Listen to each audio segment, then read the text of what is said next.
ہم میں سے کوئی یہ نہیں کہتا کہ میرا دماغ یہ کہتا ہے، اور ہم اکثر اس بات کو سوال اٹھاتے ہیں نا کہ دل کی سنیں یا دماغ کی سنیں. اور اگر ہم ایک دوسرے سے ہم اپنے آپ کا تجزیہ کریں تو ہم کس کی سنتے ہیں؟ ہم دل کی سنتے ہیں یا دماغ کی سنتے ہیں؟ ہم اکثر یہ سنتے ہیں کہ دل نہیں کر رہا یا میرا دل نہیں چاہ رہا. تو ہماری زندگیوں میں دل کا کیا کردار ہے؟ کہتے ہیں کہ مغرب میں اس بات کے اوپر بہت بحث کی جاتی رہی ہے، اور سائنس اسی اعتبار سے یہ ثابت کر چکے ہیں، مطلب مغرب یا سائنس یہ بات ثابت کر چکی ہے کہ دل نہ تو سوچ سکتا ہے اور نہ ہی سمجھ سکتا ہے. دل جو ہے وہ کیا ہے؟ وہ صرف گوشت کا ایک لوتھڑا ہے جو کیا کام کرتا ہے؟ آپ کا خون پمپ کرنے کا کام کرتا ہے. یا جب آپ کو انگزائٹی ہو یا دل گھبرائے تو دل دھڑکنا شروع کر دیتا ہے زور زور سے. کہتے ہیں کہ دل کا کام یہ ہے کہ وہ انسانی جسم کے تمام اعضاء تک خون پہنچانا، اور انسانی ذہن ہی جسم اور دل کو کنٹرول کرتا ہے. لیکن کمال کی بات یہ ہے کہ ان سائنسدانوں میں سے کوئی بھی یہ نہیں کہتا کہ میرا دماغ چاہتا ہے کہ میں چائے پیوں، اور جب بھی بیوی کے ساتھ لگاؤ محسوس ہوتا ہے تو یہ نہیں کہتا کہ میں دماغ کی گہرائیوں سے آپ کے ساتھ اٹیچ ہوں. ہر انسان یہی کہتا ہے کہ میں دل کی گہرائیوں سے اپنے بچے سے یا اپنے شوہر سے یا اپنی بیوی سے پیار کرتا ہوں. کہتے ہیں کہ ہمارے دل میں ایک مہین سا سوراخ ہے جس کے اندر روح رہتی ہے.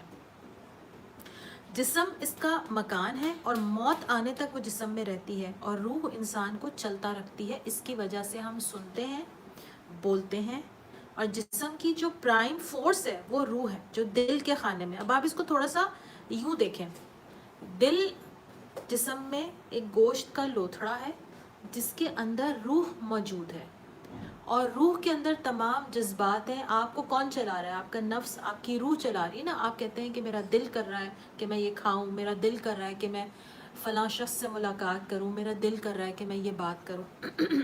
ہم میں سے کوئی یہ نہیں کہتا کہ میرا دماغ یہ کہتا ہے، اور ہم اکثر اس بات کو سوال اٹھاتے ہیں نا کہ دل کی سنیں یا دماغ کی سنیں. اور اگر ہم ایک دوسرے سے ہم اپنے آپ کا تجزیہ کریں تو ہم کس کی سنتے ہیں؟ ہم دل کی سنتے ہیں یا دماغ کی سنتے ہیں؟ قرآن یہ کہتا ہے، قرآن کس کی طرف اشارہ کرتا ہے؟ قلب سلیم کی طرف اشارہ کرتا ہے، یعنی سلامت دل. اور سلامت دل کی ڈیفینیشن کیا ہے؟ کہ وہ دل جو کہ مثبت جذبات کا گہوارہ ہو، جہاں پر پرامن مثبت جذبات رہتے ہیں، اس کو کہا جاتا ہے کہ یہ دل سلامت دل ہے.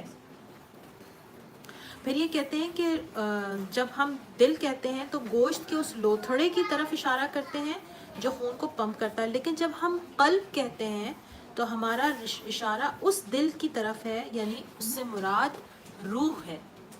یعنی روح کیا ہے؟ روح جو ہے وہ قلب کی طرف اشارہ کرتی ہے.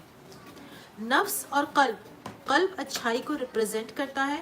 ایک ٹرم استعمال ہوتی ہے کہ قلب تبدیل ہو گیا ہے، جو علامہ اقبال کے شعر کے مصرے سے پتہ چلتا ہے نا، نگاہ مرد مومن سے بدل جاتی ہیں تقدیر ہے. تو اس سے بہت سے لوگ یہ سمجھتے ہیں کہ کسی نیک شخص نے مجھ پر نگاہ ڈالی تو میں کھڑے کھڑے ولی بن گیا. تو کیا کسی کی نگاہ ڈالنے سے کوئی نیک بن جاتا ہے یا کوئی ولی بن جاتا ہے؟ اچھا، بس یہ کانسیپٹ ہے ہمارے یہاں کہ وہ فلاں بزرگ سے میری ملاقات یا میرے بچے کی ملاقات ہوئی تھی اور اس کے بعد میرے بچے میں اتنے زبردست تبدیلی آئی کہ میرا بچہ بدل گیا.